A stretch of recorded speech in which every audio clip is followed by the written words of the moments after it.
Assalamu alaikum wa rahmatullahi ta'ala wa barakatuhu. Mabiya wannan shirin mai albarka mai suna a duniya, wacce muke kawo muku shi duk ranar Laraba da misalin karfe 8 na dare.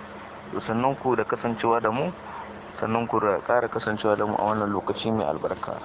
Don kuma wannan ne kasancewa kan farko akan wannan shirin mai albarka, ka danna min alamar subscribing sannan ka danna ƙoro sanarwa ce zaka ci bai samun ɗimbin shirye-shirye mu da mun daura. Mabiya wannan shirin mai suna a duniya, sanin kan ku dai wato shi wannan shirin mai suna a duniya an tsaya ne a kashi na 60, ma'ana za a ci gaba da daura shi a kashi na 61.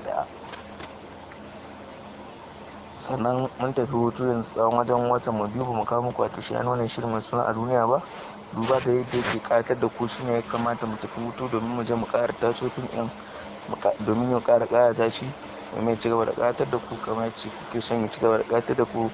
Mun gode da kasancewa da mu. Wannan tasha mai albarka za ta gaba samun ɗumbin shirye-shirye da dama bacin a duniya har da wasu shirye-shirye da dama.